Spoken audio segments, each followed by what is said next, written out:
Todo mundo já entrou de volta, será? É, já tem 15 de volta, só falta um. Eram 16 que tinham, né?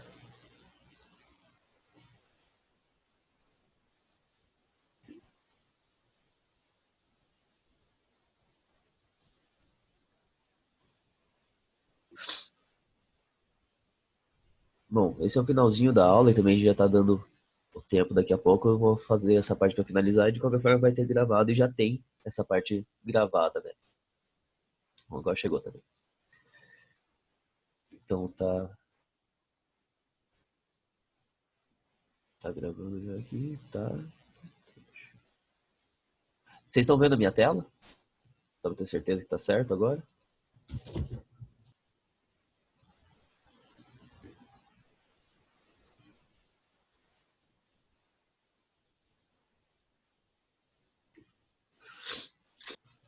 Então só fazer agora. Agora vai dar beleza. Então agora tá certo.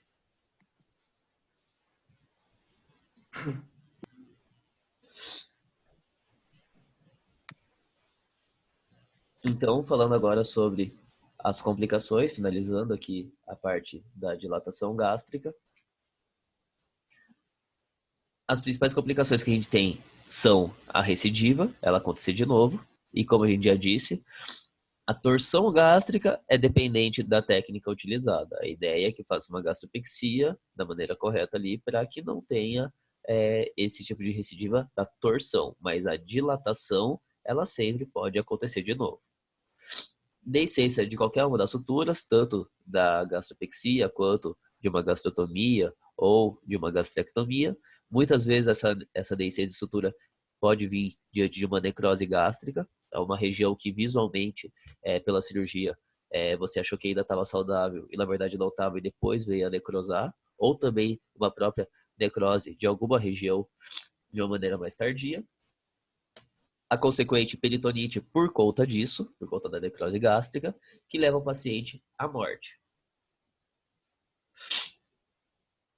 E como eu já tinha passado um pouco por cima quando eu falei no baço, sobre o baço, apesar de tudo, mesmo que você faça tudo certo, mesmo que você faça todo o procedimento no tempo correto, procedimento cirúrgico, os procedimentos de restabilização desse paciente, ainda no final de tudo, ele pode ter o risco de óbito pela síndrome da isquemia e reperfusão, porque o que vai acontecer é que, inevitavelmente, todo esse sangue que estava acumulado durante esse tempo abaixo ali do estômago, que ficou acumulando radicais livres, que ficou acumulando toda essa acidose, quando você distorce o estômago, todo esse fluxo vai voltar a ficar circulante no animal.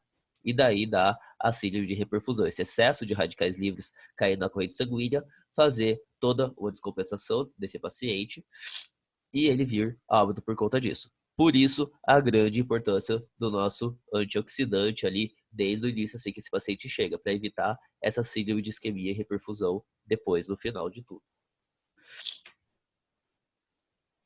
Essa é uma doença que é muito conhecida, é muito grave, como vocês viram. É difícil salvar os pacientes, muitas vezes, né?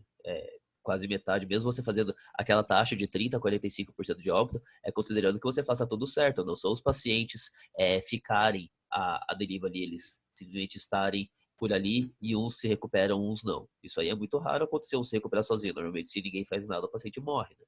Então, aquela 45% de óbito é considerando que o tratamento tenha sido feito certo, né? Então, é importante a gente prevenir, evitar com que ela aconteça o máximo possível.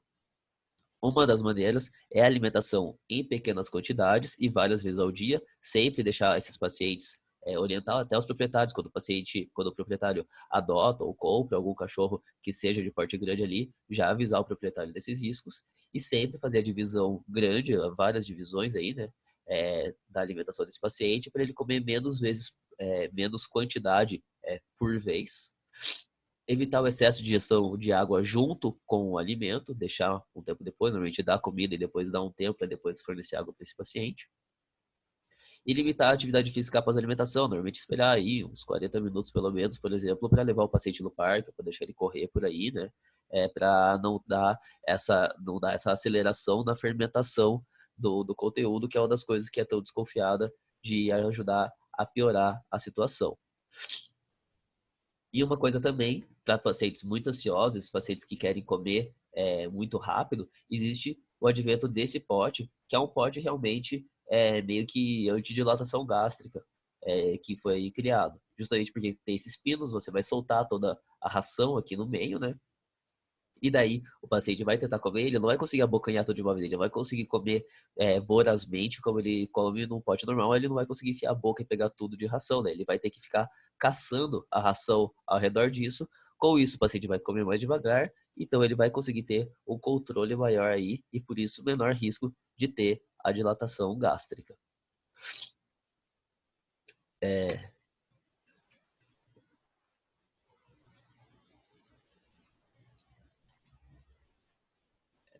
Até aqui. Entendidos? Alguma dúvida? A parte de dilatação gástrica, então, encerra aqui, né, com os cuidados de medidas preventivas. Essas medidas preventivas a gente passa tanto, vocês podem perceber, que elas são uma medida preventiva tanto da primeira dilatação, você pode fazer isso em qualquer paciente, desde que ele nasce, até a prevenção de recidivas, né? Os pacientes que tiveram a primeira dilatação, a gente pode passar isso para o proprietário para evitar que tenha de novo, né? Um adendo só aqui também, tem muita gente não, né? É fora do Brasil, né? Que eu me lembro dos Estados Unidos, principalmente, tem algumas recomendações de pacientes que tenham a predisposição, pacientes de tórax profundo e tal, que o proprietário chega na clínica, eles já fazerem a gastropexia preventiva. Por exemplo, vai fazer OSH, vai castrar o paciente, já aproveita e fixa o estômago para caso ele venha a dilatar no futuro, ele só dilate e não torça.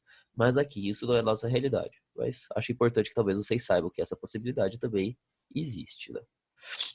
Dúvidas em relação à dilatação gástrica, de alguma maneira, ou em qualquer parte da aula?